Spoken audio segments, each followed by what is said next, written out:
News channel of Vadodara. ડભોઈમાં નગર સંચાલિત પાણીનો સંપ છેલ્લા ઘણા સમયથી બિસ્માર હાલતમાં હોવાથી નગરજનોમાં રોગચાળો ફાટી નીકળવાની દહેશત સેવાઈ રહી છે। ડભોઈ નગરના રંગ ઉપવન સરદારબાગ ખાતે નગરપાલિકા સંચાલિત ડભોઈ નગરની 15 ઉપરાંત સોસાયટીના 2000 જેટલા નગરવાસીઓને પાણી પૂરો પાડતો સંપ છેલ્લા ઘણા સમયથી ઉપરના સ્લેબ સહિતનો ભાગ તૂટી જવાથી બિસ્માર હાલતમાં છે, જેના પરિણામે આ ખુલ્લા સંપમાં કચરો, ધૂળ સહિત જીવજંતુઓનો ઉપદ્રવ જોવા મળી રહ્યો છે।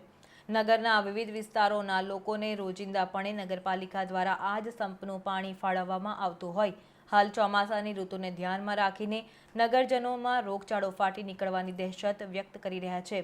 નગરપાલિકા તંત્ર દ્વારા આ બિસ્માર સંપની બાજુમાં જ નવા સંપનું નિર્માણ થઈ રહ્યું છે, પરંતુ તે કાર્યરત થતાં હજુ પણ કેટલોક સમય નીકળે તેમ છે। ત્યારે હાલ આ ખુલ્લા સંપમાંથી નગરજનોને ફાળવવામાં આવતા પાણીના પરિણામે રોગચાળો ફેલાય તે પહેલા ખુલ્લા સંપની સાફ સફાઈ સહિત સંપને નેટ કે પ્લાસ્ટિક દ્વારા ઢાંકવામાં આવે તેવી નગરજનોમાં માંગ ઉઠવા પામી છે।